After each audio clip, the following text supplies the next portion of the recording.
Hey, European people! Amanda and I are coming to the UK in a few weeks, August 19th at 7:30 British summertime. We are doing a live show in Manchester, a Games and Feelings live show with some games and feelings. It's not specifically Games and Feelings the show, but it will be me and Amanda and Jasper Cartwright, who you love, everyone's favorite European guy, and a special guest. We are so excited to do this. I've actually never been to the United Kingdom before. Certainly the first time that Amanda and I have performed in the United Kingdom, and Jasper has never done a live show before. So this is going to be absolutely incredible. Go check it out at the Empty Space in Manchester. Tickets are on sale now. Gamesandfeelings.com/live, or click the link in the episode description. Please bring your friends. Everyone keeps telling me about how great this train service is in Europe. Prove it. Come to Manchester in like 2 hours for like £15. It's going to be great. Gamesandfeelings.com/live in Manchester, Saturday, August 19th, 7:30 in Manchester. I'm so excited.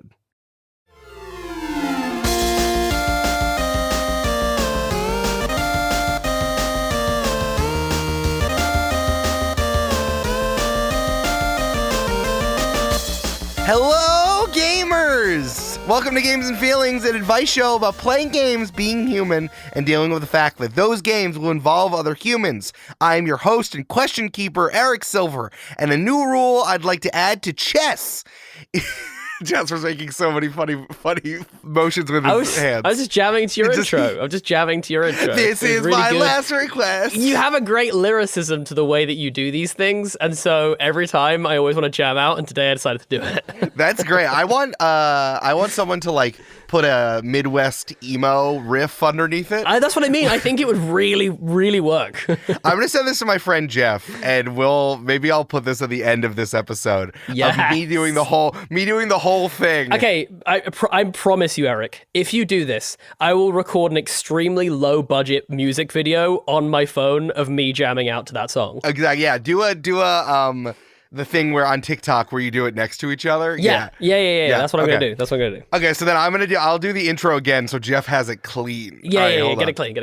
I'm still gonna jam out though, so don't be put off. Oh, jam it out, please. Okay. Hello, gamers! Welcome to Games and Feelings, an advice show about playing games, being human, and dealing with the fact that those games will involve our other humans. I'm your host and question keeper, Eric Silver, and a new rule I'd add to chess is if any piece takes out 3 pieces, you get to give it a sword of bravery, which functionally makes it a queen. And if a queen has a sword of bravery, watch out, and you are expected to say triple kill, like in Halo, when that happens. That's a sick idea. Jasper Cartwright, perpetual guest, and definitely not co-host. Hi. What's a rule you would add to chess? The rule I would add to chess is that a pawn should be able to jump on a knight and give it a different move. You should be able to give, if you combine, like a knight should be able to jump on, It's just a horse. So they should be able to combine the two and it gets an extra movement. Maybe it could do like a 1 in any direct, like a 1 square in any direction. Ooh. As well as its normal L shape. You know what I mean? I think, okay, so if you get the knight in front of the pawn, yes. Like directly in front of it, it can hop on, and then it can do the regular knight stuff, but also do the 1 diagonal takeout. It can do both. The 1 diagonal takeout. That's the one. Because it's like the pawn swinging a sword on the horse. Yeah, for sure. That's it. Jasper, can I tell you, and why I love you so much? That was the second choice of what I was going to say. No way! Yeah. It was the pawn jumping on the knight, 100%. I love it. Oh, man. It's just so exciting, man. I really feel like, you know, you just feel like, oh, my bro. You know what I mean? I was just like, cool. We just broed out there over chess rules. It's so funny how we need this podcast to give us an excuse to talk to each other weekly. Because that's like adult life and everything. Oh, but fully. I love doing the show with you, man. I literally have 2 other people right now that I'm like, hey, we should work together so we have an excuse to hang out more often. Yeah, 100%. It's like, what? And then I'm gonna have to go to your city and just hang out. Just hang out. I know that's like the only excuse I want to go to LA is just so I can see some people. It's Yeah. like, hey, we're friends, kind of, sort of on the internet. Do you want to go to that one bar that everyone goes to in Burbank? You mean Guildhall? Yeah. Yeah. The other funny thing is that Mischa lives so close to it. Yeah. So it's Mischa's like local bar. Yeah. Which is extra funny. Last time I was out there, this is a weird flex, but I was staying with Abria, and Abria was like, I would love to go to Guildhall with you, but they literally show like 24/7 on all this, like literally on like what must be about 20 screens going down one side of it. They literally show Critical Role on repeat. And she was like, I'm literally in Critical Role right now. And I was like, yeah, that you don't want that. Like, do you know what I mean? Whilst you just sit there trying to have a drink and there's just you on screen. Like, nah. Like, I get that. No, that's fair. I think that's totally That's fair. completely fair. Yeah. Like if they were playing MTV music videos perpetually in a bar and I was, I don't know, the guys from Aha, I would not want to go into that bar. Yeah, no way. I wouldn't. No way. It's like, no, I don't want you to take me on or take on me. I want to drink at this bar. Oh, yuck. Could you even imagine? Oh. I can't. I truly cannot imagine what it's like being in Aha. I could actually imagine being, if I was like a previously really famous but not so famous anymore, like star with like one real hit number, I could see myself leaving places if they even started to play one of my songs. Do you know what I mean? I could imagine being in a situation just like having a really good time, midway through a meal, one of my songs comes on and I go, nope, and just leave. I'll like put some money down on the table. What are you supposed to do? I heard this story on a podcast once that like someone was a host at like a very popular karaoke bar in Portland. And then the lead singer of Evanescence came in with her like geeky, nothing, like not famous boyfriend. And then she did, and then the guy got up and did Wake Me Up Inside. Whoa. And then she had to get on stage. It's like, what are you supposed to do? Yeah, that's kind of, how are you not supposed to get on stage? But at the same time, if I was her geeky boyfriend, I'd be going around with my hat being like, excuse me, pay up. You're getting an Evanescence concert. Like, this is like a $40 minimum. Put it in the hat. You know what I mean? Like, yeah, absolutely. There's no way we're not charging for this. This is a private Evanescence performance that you're now getting. Incredible. Jasper, you're the best. And because you're the best, I want to give you the floor to talk about your participation in a video game moment in history. Yes. We are devoting the game that's giving us feelings segment to the fact that Jasper was there when the bear had sex with a vampire. Yes. This is coming out a few weeks from now, so we might need to provide some context. But if you didn't know, there were some clips that were released from Baldur's Gate 3, which is the new RPG based on the Forgotten Realms from Wizard of the Coast. Sorry, Hasbro's Dungeons and Dragons. That's what I saw in the credits. Wizards of the Coast, Dungeons and Dragons. Right, exactly. Based on the series of books that they adapted to be the main realm for that. Basically, and it blew up because there was a clip of a bear having sex with a vampire man. And it turns out that our good friend Jasper was there live when it happened because they were showing it to a crowd. I cannot believe that they were showing it to a crowd of influencers promoting it, and you were there in Belgium. In Belgium. Please tell us. Listen, man, if you want to talk about whether or not Baldur's Gate 3 is good or not, you can, but I more want to know, what was it like being there? Okay, so I'm going to preface this by saying, and this is genuinely not, I have no affiliation, they haven't paid me at any point, but I genuinely had a fantastic time playing the game. It was a ton of fun. I was genuinely shocked at how much it plays like D&D, like how quickly you can turn something into a complete like shitstorm by making chaotic choices. That's wild. You could approach scenarios from all different ways. It was super, super fun. So it was a very, very fast turnaround event. I got like flown out, got to play a bit of the game, got a little dev. So during the dev session, like at the private dev session in the morning, the game director took us through and kind of like hinted at this. And I think he was like seeding it for later on because he was basically going to hand the controls over to the audience later on in terms of what options we picked for certain scenes. to kind of show how you can get different, like, you know, interactions in different moments and whatever else. And he kind of seeded it in the morning where he said like a throwaway comment like, oh, I'll let you know later what happens when you try to romance the druid. And like everyone was kind of like looking around each other going, what the what? No. And we were, so then the whole day we were all there like, no, there's no way they put that. Really? No. And even then, most of us were throwing out much tamer animals than a bear. So anyway, we're showcasing some of the romance stuff. And I do genuinely think, if nothing else, this was genius. Like, Baldur's Gate 3 was going to get a fair whack of attention, but this is like the clip now. You know what I mean? Like the video game clip. For those of you who don't know, Baldur's Gate 2 was kind of like the backbone of this like 2000s RPG boom that was happening, and people have been waiting for Baldur's Gate 3 for a very long time. So they've been working. He told us that they were working on that game, connected to the studio and everything, for 6 years. They've been working on this game, and they've had like multiple setbacks and whatever. But it all come from a place of like D&D and this kind of universe is getting more and more popular. So every single time they went to like getting close to a completion, they were like, I think we can go further. I think we can go further. I think we can go further, sort of thing. And it really shows off. And the one thing that I want to stress before we go into laughing about this extensively is that the love and care in that room for that game was genuinely heartwarming. Like, these people love this game, and it really, really shows. And I had a genuine blast. I've never, ever wanted really to stream a game just because streaming makes me want to come out in hives.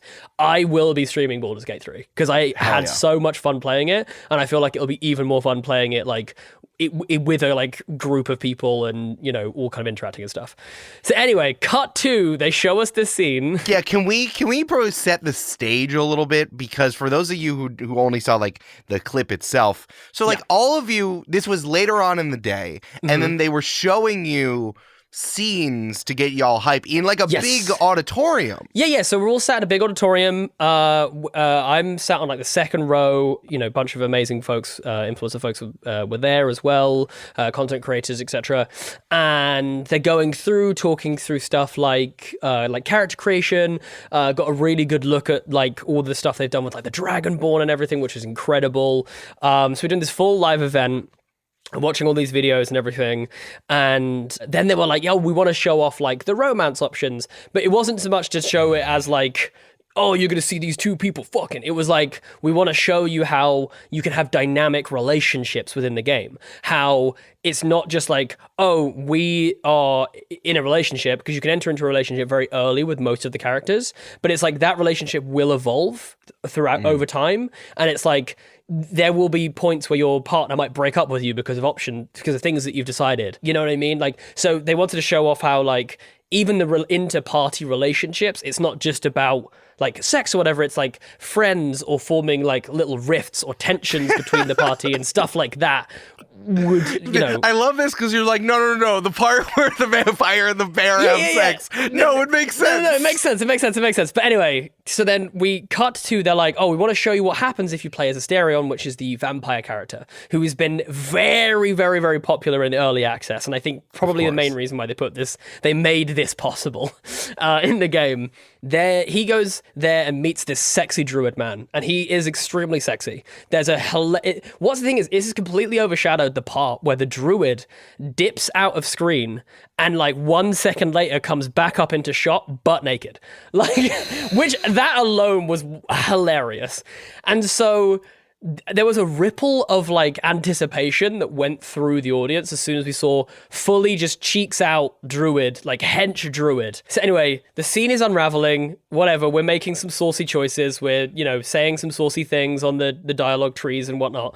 And then just as they start to kiss, whatever, the druid starts like flexing and like pulsing with energy, and everyone, and I remember having this wave of like, no, they're not going to show this, are they? Like, wasn't even going to show this. Like, surely they haven't done this. So then everyone was getting like, because then the druid dips out of shot again, and we're like, what animal is going to appear on the screen? Like, I'm white knuckling my chair at this point because I'm just like, this could go I don't even like. There's a few animals which if they reappear in screen now, I'm gonna run for the exit door. Sure. You know what I mean? Like there was a couple I was like, I'm not ready to deal with that right now. This huge bear pops up into screen. The audience loses their minds. It then comes up with basically the bear steps back, shakes it off, turns back into his normal form, and he's like, "Oh my god, I'm so sorry. Like when I get like a hot flush, sometimes I can't control it or whatever." Oh my and then God. a dialogue That's tree so pops up. ridiculous. And when I tell you that a group of people lost their fucking minds, I mean, we became uncivilized, Eric. Like, it was like option one was like, whoa, please never do that again. We fully can't have a relationship if you're going to do that.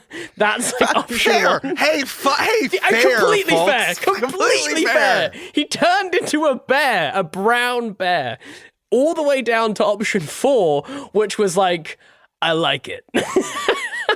God. Oh my So God. then obviously, everyone is so nasty. This whole crowd is now fully in their villain arc and just starts screaming for number 4. I think, yeah, when you you send a bunch of Dungeons and Dragons influencers to an auditorium in Belgium, they're gonna be horned up and ready to get nasty. Honestly, and the thing is, what made me laugh is that they were all on stage going, and I was like, to be honest, I was like, I think you're acting right now because you kind of have to be. Like, you have to have known this is what we were gonna pick. Yeah. Like, but you're doing a really good job of acting because you genuinely look. I think what it was is with them, and I think if you go back and watch it, you can see their reactions on screen. It's the fact that they are realizing what they're actually doing, what they planned. They're suddenly going, oh, we're actually doing this. It's going to happen. Even though they planned it, they were like, oh shit, we're actually doing this. I mean, listen, the episode, if you haven't watched the video, I hope you have. It's the links in the episode description. But like, they knew what was happening. This is a PR stunt, for sure, Yeah, fully, right? I mean, fully. But I think it was like the moment of realization of like, oh, we're actually going to do this. Okay, fine. Yeah. He's like, we're going to put this out there, and now it's going to be subjected to the harsh light of everyone. Yeah. But the craziest thing was we had no idea that we were on screen. Oh, see, yes, I wanted to know that. So we had no, because all we could see on our TVs was just the clip, but there was a camera guy in front of us. We just didn't know that was the feat that they were also showing in a little box next to this scene, our reaction. Right, because you'll see, if for those of you who don't know, or who are watching the video, this was being streamed on various platforms at the same time as you see it. So we had which no I didn't idea. know. I didn't know that either. No. So we had no idea that we were on screen in a little box and you can see us reacting as So Jasper, just imagine Jasper's like, whoa, no! Like, fully, honestly, go watch the video. There is a point where I genuinely turn around and I'm like, guys, what are we doing? I'm genuinely concerned about what we're about to see, because also we have no idea when it's going to cut off, right? We don't know. Everyone that got the second-hand reaction knew that at some point the video was going to cut. Like, because everyone's on the description of the video, it doesn't say, like, you will see a bear fucking a vampire. It was just like, you know. So anyway, this is happening. I'm panicking, just because I don't really know what to do with myself. Do you know what I mean? I feel like I'm. Should I sit on my hands? Do I look away? Do I look at it? I don't know. This is the single most British thing that's ever happened. I've just got married, Eric. You know what I mean? I've just got married, and now my wife came on the trip with me. She wasn't in that room, but I think she might have been watching the live stream, and I was like, I can't look like I'm enjoying this too much. We just got married. The Queen's been dead only for a few months. Exactly, Eric. Imagine what the Queen would think. So anyway, King Charles into it. The Queen, not so much. Oh, Charles is 100% into it. So anyway, we select option 4. As you can see on the video, he turns back into a bear, and then you just get the shot over Asterian's shoulder with his legs akimbo as the bear just sort of starts stepping in between his legs. And then it cuts away to a squirrel holding an acorn, looking shocked. And the squirrel drops the acorn. And truly, there was such a release of tension at that point. Sure. You know what I mean? For both, I guess, us and the characters involved in that particular scene. But it was truly incredible. Like a truly incredible experience. I've been thinking about the squirrel because the squirrel, as someone not in the room, I thought the squirrel was fucking stupid. But it makes more sense that they were prepping this. Now that I know that it was for a live audience, that makes so much more sense for live performance opposed to but it's going to stay in the game. Well, this thing, I found out afterwards, I think that's the censored version. Oh, okay, so that makes more sense. Right. So part of me now is like, oh no.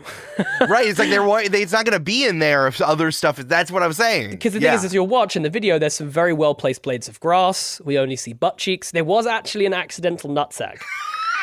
We did see there is a shot where you can see the kind of underball, if you will, of the vampire. Interesting. Not of the bear. I think that would have been too far, honestly. Right. If we'd have seen a bear's nuts. Because it's just so interesting that like they would include it like this, and then they would cut to the squirrel being like, "This is so crazy. This is so randy." This is so and the squirrel drops the nut. It's like, well, it feels like such a clip. I can tell you that played perfectly in the room. Like in the room. That's what makes so much more sense. You're doing that for an audience as opposed to it actually being a clip from the game. Sure. I mean, that's the thing. It generally might not be, honestly. Like, it might only be a clip if you pick the censored version of the game. You know what I mean? Right. It's like if you're going to cut away, yeah. Yeah. I genuinely don't know. It was such a fascinating thing. So I guess, oh man, if I'm going to try and describe a one word of how this made me feel,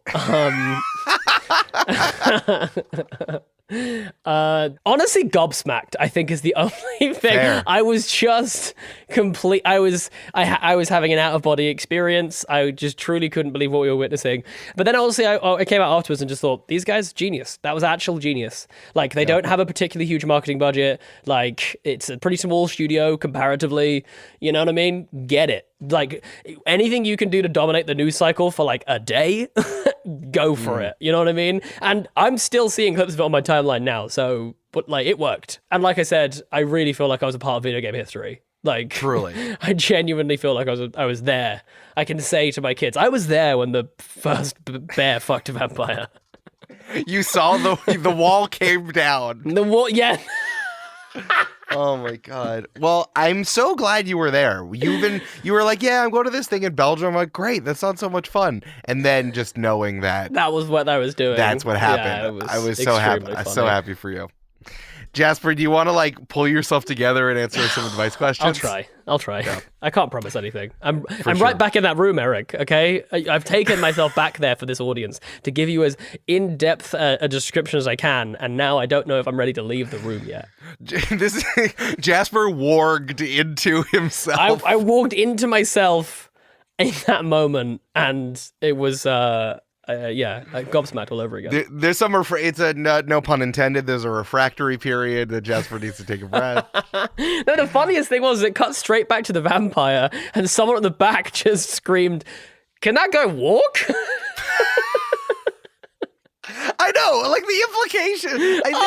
But then someone else pointed out a very good point, which is that he is a vampire, therefore can regenerate hit points. So he'll probably be okay. He can heal. Is the only thing that came to my mind thinking of, like, you know, when you see those videos of like dogs, you put an egg in a dog's mouth and it's supposed to be like so delicate in there. I'm like, yeah, I guess it'd be fine. An egg in a dog's mouth. Oh no! Like an egg in a dog's mouth. Oh, it's just something else in a bear's mouth. All right, anyway, let's move on. It's different. It's shaped the same. Okay, here we go. Jasper, let's answer some advice questions. Jesus. I'm going to start with an easy one. And Jasper, do you? How much do you play games on PC? A fair bit. Mostly it's like a certain type of game. Like I don't tend to play. For sure. Like third-person beat-em-ups, shootery type things on PC, but like simulation games, stuff like that. I play quite a lot on PC. Oh, wonderful. Okay, so then we have a question about Steam and the Steam Deck. Interesting. Yeah, okay. Very interesting. Okay. This is from electronically illiterate she/her. As mostly a PC gamer who buys games exclusively on Steam, I am trying to decide if the Steam Deck, the new handheld by Valve, is worth the cost so I can play my games on the couch or TV instead of only at my desk. As people knowledgeable in the community, is it worth giving my money to Steam as a company? Is it a worthwhile investment? So the first thing is there any ethical consumption under capitalism? And then the second thing is, should I get a Steam Deck? Okay, so no. Right. The first thing I want to say is Steam seems like a fine company as companies go, and there's no ethical consumption under capitalism. I think you're okay. Yeah, it feels fine. I Googled Steam Deck scandal and Steam scandal just in case, and it seems like it's fine. Pretty clear. Okay, good. All right. In which case, I wouldn't necessarily worry about sort of where you're giving your money. It's mostly just like, hey, look, if you can afford it, that's obviously like the most important thing. Don't get one if you can't afford it. Right. Because the Steam Deck is a new piece of tech, so it is going to be expensive. It is pricey. And it's kind of rare. Like, I don't know. You can't just like grab one, right? I haven't been following. I don't think so. I've seen like a few people who have said like that you can't. They're like pretty unavailable. Like I'm on their website now and like they're all out of stock. Right. You gotta they keep, because again, they're not, Steam wasn't ready to make a console. They're just like, I don't know, we're gonna make a few and see what happens. And now it's like Steam is doing better than Microsoft right now in the console wars. So it's, if you're gonna do it, try to buy it now, or at least put an order in and then see how it goes. Yeah. Jasper, for someone who only plays PC games, do you think that this is worthwhile purchase? The kinds of games that I think I would play on my Steam Deck, I think I would probably rather play on a console. That's just like my feeling. But like if you are not wanting to buy like a whole console, you already buy a ton of games on Steam, I can definitely see this being the better leap than getting a console. You know what I mean? Because I think it's more flexible, it's more versatile, and if you've already got like an extensive Steam library, then this is 100% the way to go, rather than getting literally I would say any other console. Like this makes the most sense, even at the price point. Like, because it's cheaper than a full console, like if you go for like the base Steam Deck, and then it means that you can play all of those games, and like, you know, you were saying, play them on your like TV, sit on the sofa, whatever, which I do think is big. Like, and I think that if it wasn't for the fact that I own like a pretty powerful laptop, because I bought one for editing recently, I might also be very tempted by a Steam Deck. But it's like my laptop's very lightweight and like can run most things that I want to play, so I'm pretty happy with playing on the go with my laptop. So yeah, I think if you've already got games on Steam, you like using Steam, and like that's your main thing, then I'd say it's worth it. I think maybe if you're already a console gamer and not a regular PC gamer, it might be a little tricky to justify like that outlay unless you want to start really hard pivoting to Steam. That's my feeling. 100%. I think I've talked about this before, but just the way that the Nintendo Switch made me feel like an adult who could play video games, like just having it on the subway with me and me knocking out, I don't know, a run of Hades or playing a little bit of Super Mario Odyssey. It was just, or Breath of the Wild at the time. And even I bought a Switch Lite because I liked the feeling. I played the majority of my Switch stuff before lockdown. I played it on the go. Like, I was never plugging it into a console. I love that like handheld consoles had gotten to the point where it was nice. Exactly. If you have all the video games, you should definitely just like, it becomes like, do I need to buy this game in multiple places? The answer is hopefully no. So you can have the Steam Deck. Anyone that I've heard who has the Steam Deck is absolutely in love with it and married it, and then went to a country where a human and a game console can be married legally. Yeah.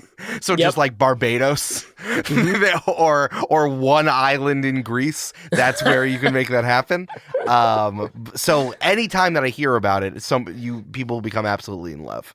But I think it has to do with you as an adult playing video games. What money have you already invested into your games library, and what would allow you to play video games as much as possible? Yes, like I think the big thing for you feeling like an adult, right, is it felt like you could keep your life on the go, and you didn't have to like drop everything in order to do something that you enjoy, which is playing games. So like if the Steam Deck makes playing games more accessible for you, then I think you should get one. You know what I mean? Like, if that's the difference, like I said, like if I didn't have my laptop, I think I'd 100% be thinking about getting a Steam Deck. I would play more of the games available on Steam than like available on my Switch, for instance. You know what I mean?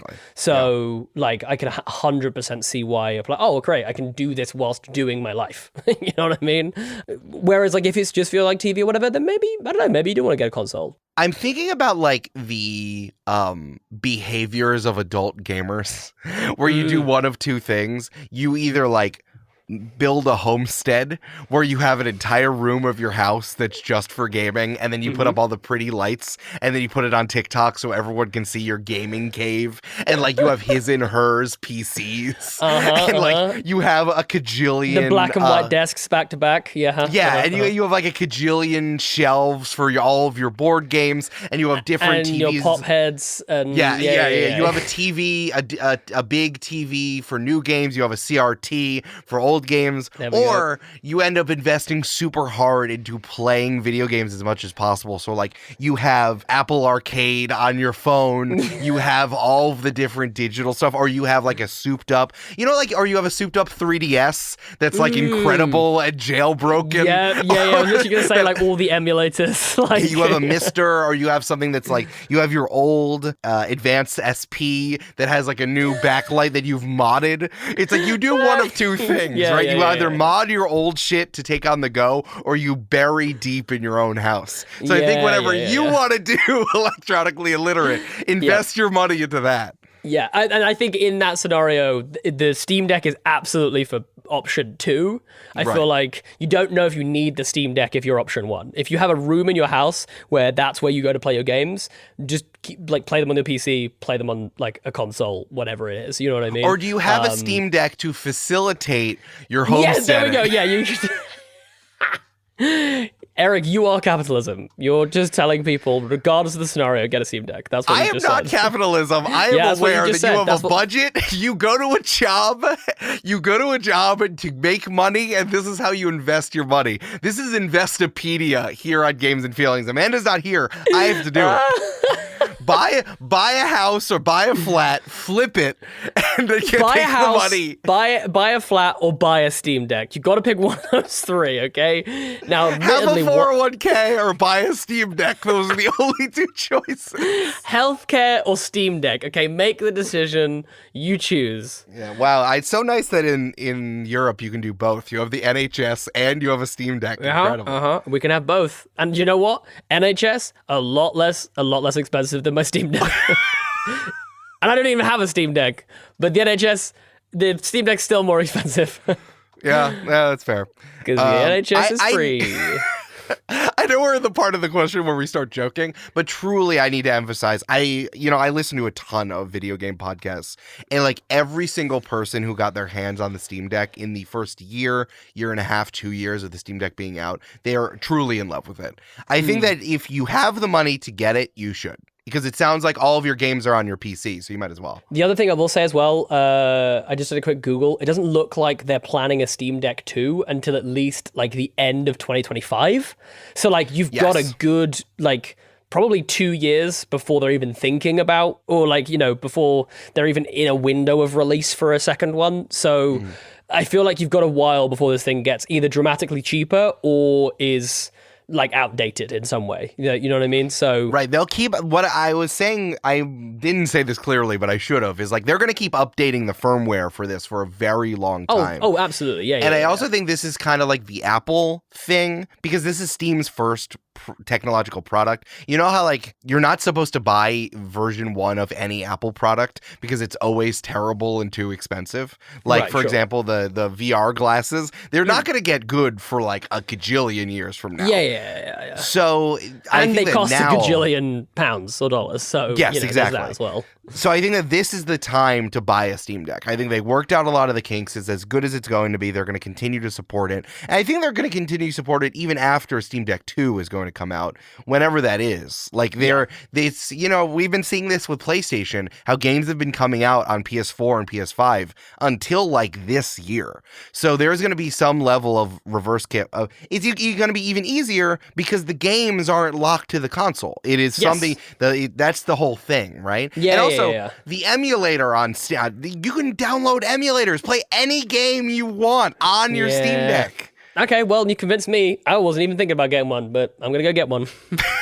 I'm sorry, I didn't mean it. I'm gonna go find somewhere. I'm gonna rob it because there's none available apparently, but I'll find where they keep them. Let's heist someone, Eric.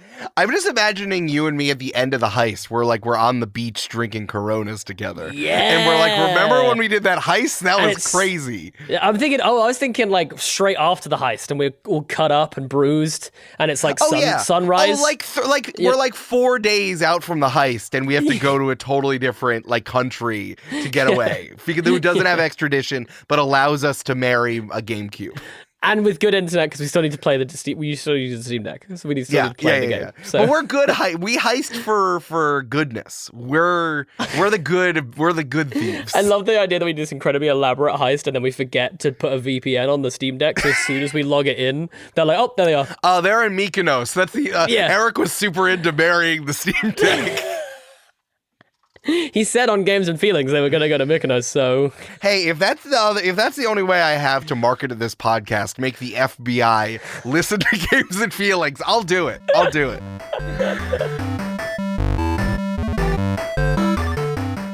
Hey, it's Eric, and I got you tomatoes. Just bite into it like an apple. It's so good. Tomatoes are the only thing that makes August worth it. I'm so happy they exist. I already plugged the live show at, August 19th, 7:30, Saturday, British summertime, the Empty Space, Manchester. Go get tickets, so I don't have to do that again. So instead, I'm going to plug the Patreon, support the wonderful independent games content happening at the Patreon, patreon.com/gamesandfeelings, just like new patron Lila, who is enjoying the ad-free episodes and the replays that we do on the Patreon. Also, shout out, as always, to producer-level patrons, Polly Burge, Kelsey Duffy, and Peyton, who suck up tomatoes like Kirby sucks up maximum tomatoes, which is to say, very fast and without chewing, and it gives them back like 100 HP. Join now, patreon.com/gamesandfeelings. It is a great day to try out another show from the Multitude Collective. You'll really like Join the Party, actual play podcast with tangible worlds, genre-pushing storytelling, and collaborators who make each other laugh every week. DM Eric, that's me, the best DM in podcasting, and the emphatic players Amanda, Brandon, and Julia welcome everyone to the table, from longtime tabletop RPG players to people who've never played a game like this before. Get into our current campaign, which is a pirate story set in a world of plant and bug people, or marathon our finished stories, like the Campaign, which was a Monster of the Week game set in a weird and wild summer camp, Campaign 2 for a modern superhero game, and Campaign 1 for a high fantasy story. And once a month, we release the After Party, where we answer your questions about the show and how we play the game. So what are you waiting for? Just join the party. Get it? It's the name of the show. Search for Join the Party in your podcast app or go to jointhepartypod.com. We are sponsored this week by the Volari Gamer Pillow. This is a pillow designed to support your hands, forearms, and elbows, thus removing strain from your shoulders and neck while you play. It promotes better posture and prevents the discomfort commonly associated with extended gaming sessions such as sore neck, shoulders, and back pain. I have to say the Volari actually super works. As an old person at 32 years old, I've just been trying to play some games on the King of Games, which is my PC, and I sit in like this old office chair, so it's like not great. It's fine. It always ends up hurting my butt at some point, and of course I have the gamer hunch, but I actually use the Volari so that I could play like this game Tiny Rogues that I got for like $5 on Steam, and my back didn't hurt at all. My butt still hurt because I think I need a better chair, but the back didn't hurt at all because of the Volari. It's perfect for gaming, but the Volari pillow is not just for gamers. You can use it for working from home. You can use it for reading, watching movies, or just simply relaxing, making it a versatile companion for any leisure time. It's made with high-quality materials. The cover is suede and feels really nice, and it's super plush, but like still firm, something that you can lean your whole body weight against. If the Volari is interesting to you, use code GF10 at checkout for 10% off your order at VolariGG. That's VolariGG, VALARI.GG. And use code GF10 at checkout for 10% off your order. All right, back to the games. Jasper, we have to go to a new question. We have to go to a wrung new all of the dumb juice. All of out the of juice this. is out of this one. All of the juice is out of this one. Oh my god. They do have Okay. great juice in Mykonos though, so The really good, really good juice. really good juice. Jasper, I have an update from that guy who likes Tottenham. Brian from Queens. Fine. Jasper's walking away. Fine. Speak. Brian from Queens says, not a question, but a follow-up. I appreciate Jasper's response about why he loves Arsenal. So personally, we're good, and I could keep listening to the show. I'm still with Tottenham for the time being, partially because there's a strong connection between them and the Jewish community. His response fine. really came off like Tottenham isn't good enough to really hate. They're just annoying, and that's fair enough. Thanks for talking about this, and I enjoyed listening to it. Yeah, I will clarify that. There's definitely clubs in England that I would go as far to say, like, everyone should just hate them. Not even because they're that bad, but just because they're like, or they've done anything that bad, or to try and pretend like any clubs are on anywhere near a moral high ground compared to anyone else. Of like, course. But just that, like, are just hated clubs. Like, people just hate them. I would very much agree with the sentiment. We can't really take Tottenham seriously enough to hate them. You know what I mean? Any Chelsea or Man United fans out there, though, we can have a discussion because I hate those clubs. Let me tell you. Let me tell you. Yeah. I hate the Bundesliga. That's just me. That's my whole thing. Whoa, big swing whole at the thing. Germans. Okay. Just the whole thing. Okay. They're fine. I think Jasper, they're going to be fine. Can you As name fun- me? Can you name me 3 teams in the Bundesliga? Yeah, there's like the one from Munich, and there's You got to give me the names, my guy. You got to give me the Munich names. FC, Inter. Munich FC. You say Munich FC? I did. Okay. Inter Berlin. Inter and- Berlin. Inter is short for an Italian word, my guy. Inter stands for Internazionale. You just said Yeah, that's why it's Internazionale Berlin. Internazionale Miami. We already talked about this. And we talked about how dumb it was. The Germans aren't that dumb. And there's an Argentinian team that probably is in the Bundesliga, which is a World War An II Argentinian joke, team? Yeah, that's a World War II joke. They were in the Bundesliga, and then they all escaped to Argentina. Oh, man, that was funny. But no, you incorrect. No, I was naming incorrect. A single Bundesliga team. No, I did. As hilariously, Brian from Queens, thank you so much for Thanks, Brian from Queens. Appreciate you. Listen, Brian from Queens, if I'm in Queens, let's go grab a beer and watch an Arsenal v Tottenham game. I'm very confident to do that because I know that we'll win. So, like, I'm fully down to hang out with you and watch a game. If at any point we're in Queens and I think Tottenham are better than us, I will be giving you a wide berth because I can't. That would be bad for me. Absolutely. So, it's bad enough that I have to see Jake, who's also a Tottenham fan, who's in New York. That's bad enough. I can't believe that. What's worse, though, as well, is that Jake's not as, he doesn't take it seriously, but he knows I do, so that he can rib me and make me feel terrible. But when he's bad, I try to rib him, and he's just like, I don't care, dude. And I'm like, no, that's not fair. That's the whole point of being a Premier League fan in New York City. Yeah. He's like, you just do it so you can drink at 10 in the morning at a bar. Sounds good to me, to be honest. Yeah, he's like, he doesn't actually care. Doesn't care. All right. Yeah. Thank you, Brian from Queens. You're great. Thanks, Brian from Queens. I have a longer question here there's multiple things that we can address here. This person asked me to give them a question name, and the name that I came up with is, what is a man? A miserable pile of games. Terrible, but great. She, her. Hi there. I have a question I wouldn't trust to anyone but question keeper Eric Silver and perpetual guest Jasper Cartwright to give me advice on. My newish boyfriend doesn't like games. Any games at all. Which in itself isn't that much of a problem because I'm not actually a huge fan of most classic board games like Monopoly, Risk, etc. And the more niche games I do enjoy. I can play with other people in my life, especially since I only really see my boyfriend every 2 months because we're long distance. The problem is, the reason he doesn't like games, he says he doesn't like feeling like he's doing something that doesn't have a purpose. I'm sorry, I didn't mean to laugh. Whoa. I'm sorry. I feel like he's kind of missing the point, since to me, the purpose of playing games is spending time with and getting to know someone better, especially for the kinds of games I like. I kind of get where he's coming from, but I can't help but feel like his point of view undervalues the company of the people you play games with. There is a lot here, Eric. Jasper, There's a lot here. Jasper, I need, to be fair, I have to finish the question. There's one more paragraph, okay? Oh no! Most of the things he enjoys doing, he only enjoys because he sees some sort of purpose, quotes around purpose in them. He goes hiking to be healthy. He reads books to learn new things, but he mostly reads books that applies to his subject of his PhD. He cooks not for the fun of it, but just to eat.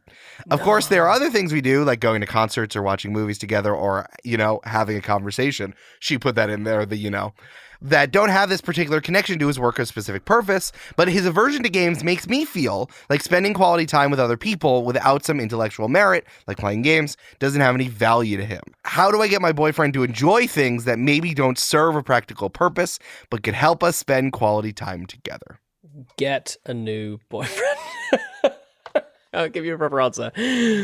Okay, there's a lot here. I think yes. Here. I know that this is a longer question, but there's so many things here I had to include. Yeah, no, just jump on whatever. We needed all of this context. I think, okay, this is slightly fascinating, and I almost want this boyfriend to write in and just to briefly explain why there's a difference between games and movies. That would be great, a great starting point, honestly, because very similar concept. Even though I would actually say in most cases you're training your brain within problem solving, critical thinking whilst playing games quite a lot of the time. Sure, basic games like Candy Crush, maybe, fine, I'll give you that one. But like most games nowadays are pretty complex systems that you have to understand, and to get really good at them, you have to, you're training your brain to see patterns, problem solving, all that kind of thing. So even kind of putting all of that aside, I'm definitely with the question asker here in that feeling of just like, why don't you put value in spending time with people?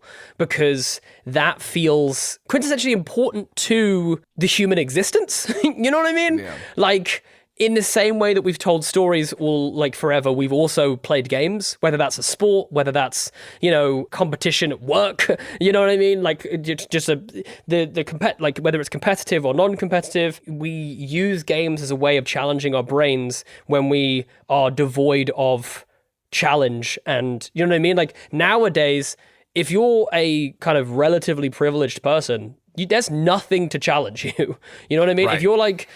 If you're just okay, you do an okay job, what you're good at, you go to work, come home, cook, whatever. There's nothing there to challenge you. And so games provides us with that critical component. I want to push back on that really quickly, if only to clarify a little bit, because I 100% agree with you. It's like the only thing challenging us in our modern world is like the economic drain that the most privileged and rich people in our life. No, yes. Oh, yeah, This is an important clarification, though. I agree. Right. It's like they're draining it from us, so we want to compete in something that we can actually control. Once you pass a certain economic barrier, you have absolutely no problems. And that's when you start trying to create the metaverse. But it's like for all of us living in this middle class existence, it's like, well, we can't do anything about our world burning, so let's play Catan for a little bit. I 100% agree. This is only to say I 100% agree with what you're saying. Absolutely. I just think as well, there's something really interesting about the idea of I can't do anything unless it's furthering me in some way. Yeah. Like that feels like it's a very different worldview to the one that I have. Like I was in like the shape of my life. I was so healthy. I was like whatever, but I was eating chicken and rice 3 times a day, and I didn't have a drink when all of my friends were having a drink at the pub. I just like had a lime and soda, and like I was pretty miserable. Now, and I'm not saying that everyone else is, I'm saying that stuff that I was doing brings some people a lot of joy, and I completely understand that. What I'm trying to articulate is that I come from a very different point of view, where I was like, then when I stopped doing those things and I had a drink with my friends, or I ate something that I wanted to eat because it brings me joy, then I sort of was like, oh, well, this is where I see value for me. So I think humans deserve pleasure and small stakes conflict. Yes. Small stakes problem solving, 100%. This is what I would say for your boyfriend. I know he didn't solicit any advice, but I would say almost like as a challenge to him, be like, see if you can find something that you can derive pleasure from without it having to accomplish something. Because I do think that is a bit of the like, for me, that's a little bit of like to err as human kind of thing. It's like to derive pleasure from something that isn't quintessential to your existence feels like, for me, what is like a cornerstone of being human. You know what I mean? Like, that's one of the things that differentiates us from animals, is our ability to realize that I'm not in a serious situation and derive pleasure from doing things that is unessential to my survival. You know, you see that behavior in all animals that are, like, more cognitively advanced than the general, i.e. dolphins and elephants and stuff. Like, they play games, right? Because it's a sign of an evolved life form. I'm not saying your boyfriend is an evolved life form. I realize how that just sounded. Wow. You know what's actually really funny? There was I'm reading the short story, The Ones Who Walk Away from Omelas by Ursula K. Le Guin I'm just revisiting it. Do you know this one, Jasper? I've heard of it. Yeah. Someone had recommended it to me. Ursula K. Le Guin is like the godmother of science fiction. She is absolutely incredible, and the basis of definitely heard of her. Yeah. For sure. And there's a thing in here, there is a line in here where she's trying to describe this like utopian city. And she says, the problem is that we have a bad habit, encouraged by pedants and sophisticates, of considering happiness as something rather stupid. Only pain is intellectual, only evil interesting. I think that's kind of part of what you're saying is like, having fun and doing stuff that gives you pleasure is seen by people like your boyfriend as frivolous. And I think that he's cutting off a major part of his life. Because he wants to do things that quote unquote have purpose.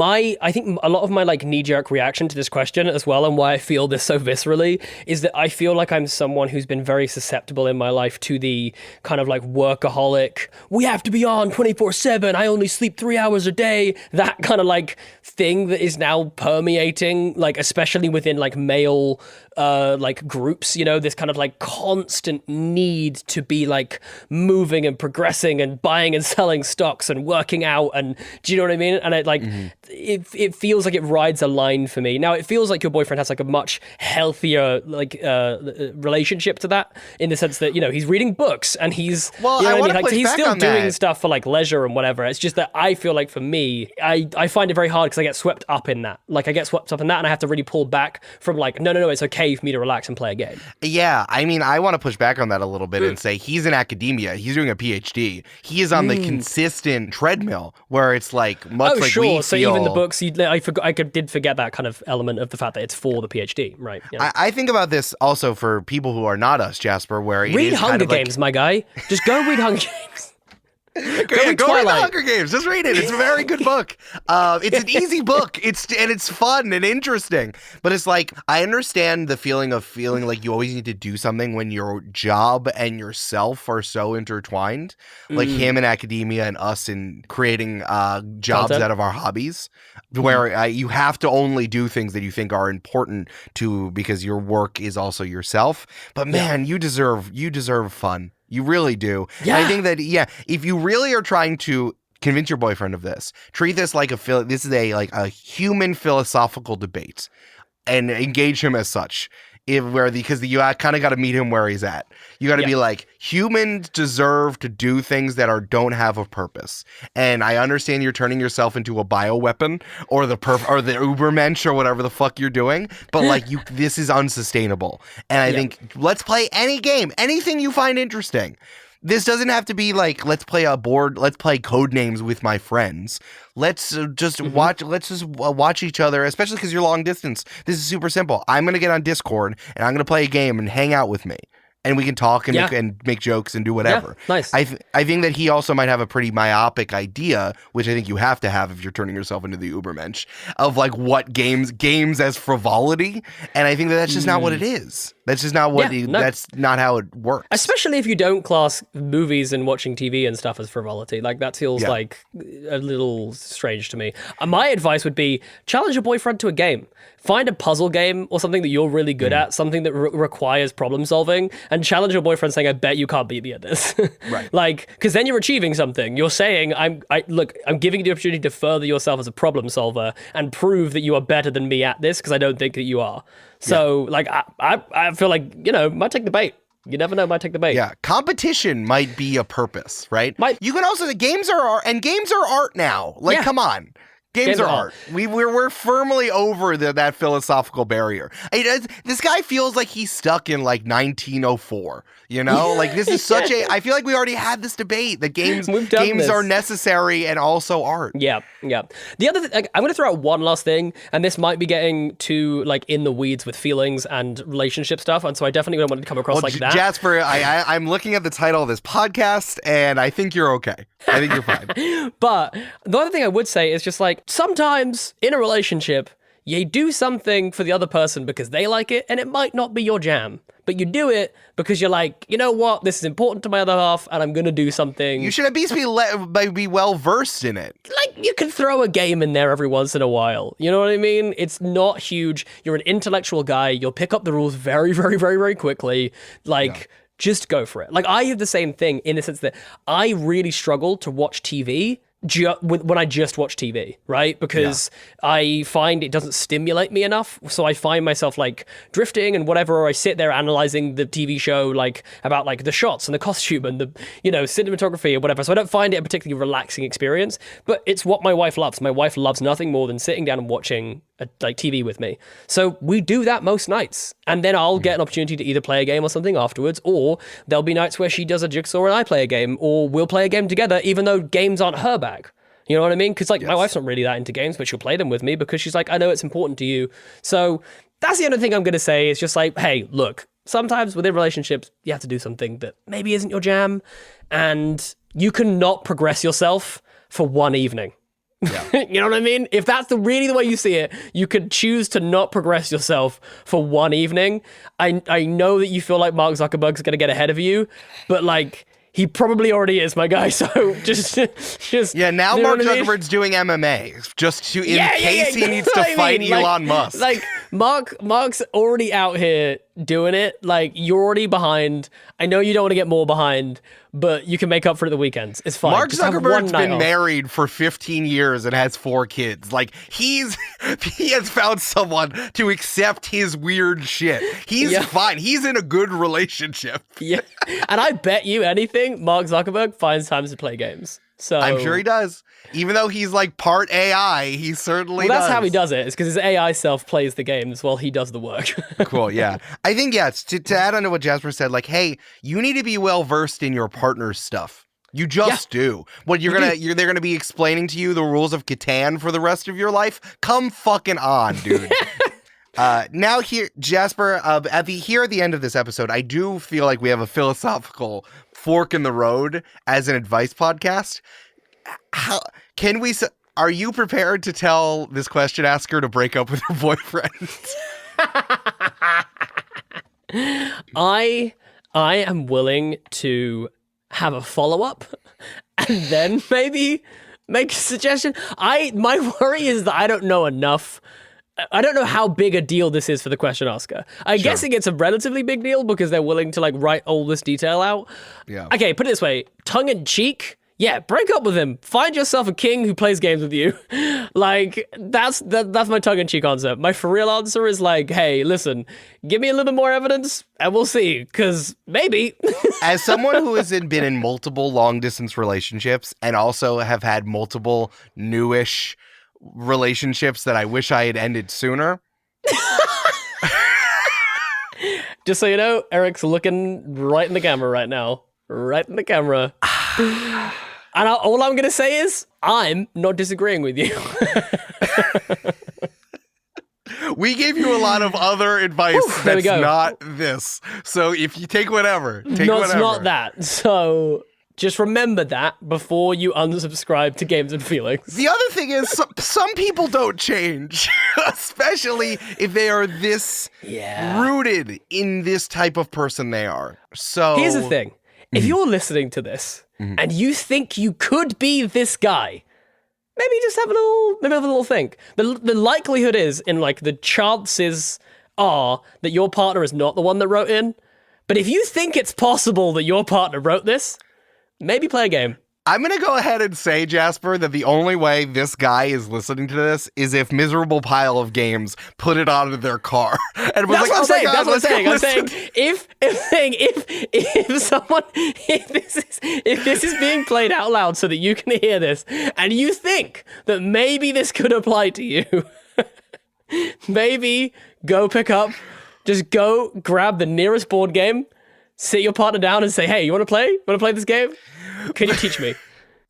From an outside perspective, we are thinking your girlfriend should not be dating you. So I think you need to take a step forward, my guy. Oh no. Perception is reality. I'm so sorry. You're probably fine. However, Breaking from news. what we know of you, 50% of young relationships in America have been ended this week after podcast hosts Eric and Jasper tell everyone to break up with their shitty boyfriends. hey man, if Sky News and the FBI are going to blow us up like that, we'll continue to grow. That's Incredible. fine. We can, yeah, that's fine. We've got room. We can God. welcome some new people to this fold. Wow, See, that was folks, some advice. This is what happens when we answer advice questions. We go in like this. This is what we do. Oh my God.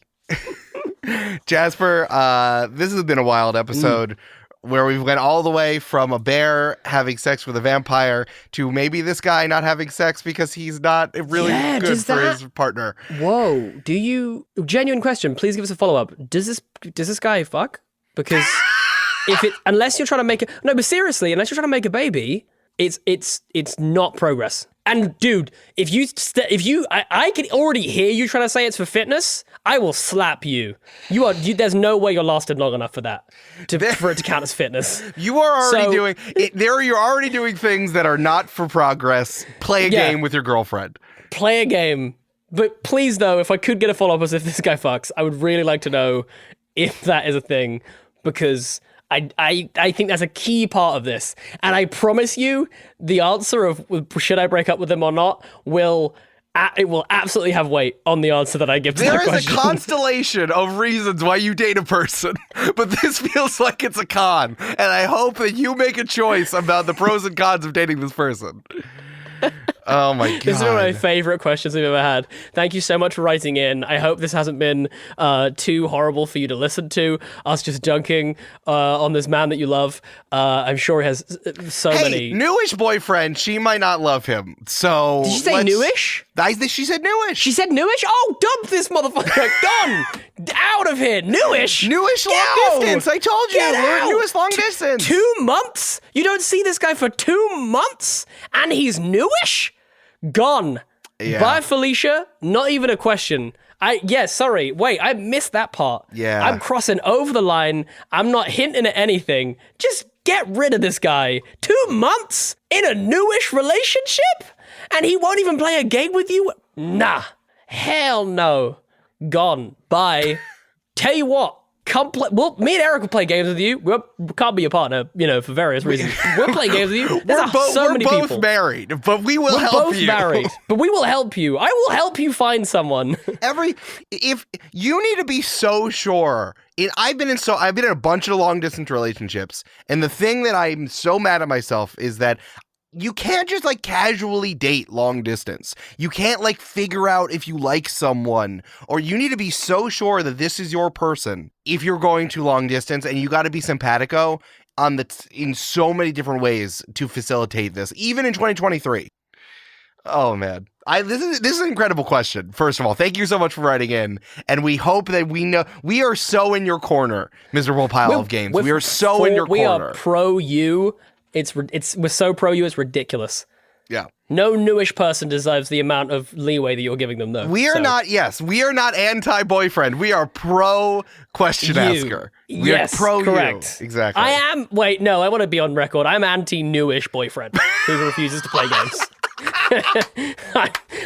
I need to clarify that. Newish boyfriend who won't play a single game with me? This is the honeymoon period, my guy. Play a goddamn game with me. I know. He's not going to start playing games with you a year from now. Let's say it's not going to get better. It's either going to happen right now or never. My wife used to play D&D with me. Let me tell you, that ain't happening now. We've downgraded to board games, but we're still playing games. Yeah.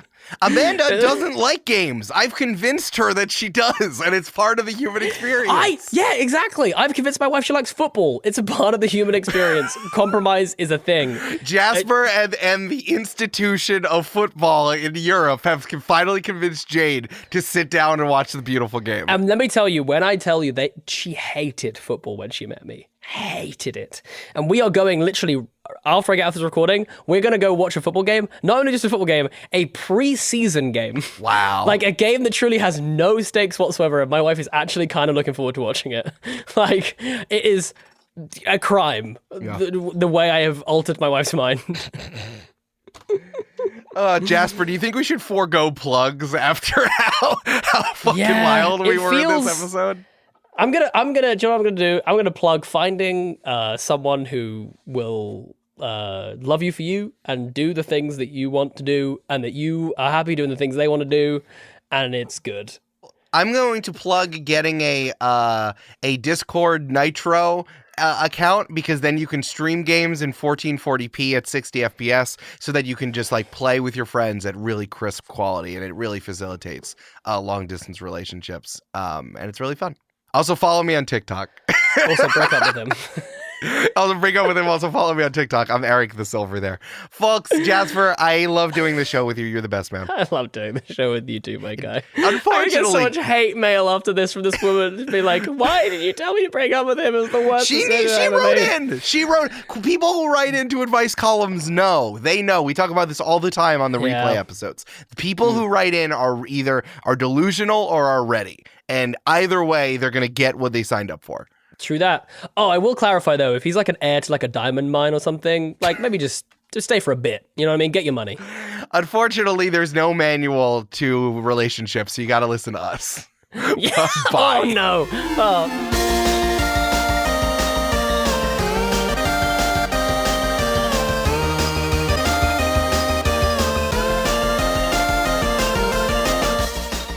Games and Feelings is produced by Eric Silver and edited and mixed by Mischa Stanton. The theme music is Return to French Toast Castle by Jeff Bryce, and the art was created by Jessica Boyd. Find transcripts for this episode and all episodes at our website, gamesandfeelings.com. Until next time, press X to enjoy the podcast.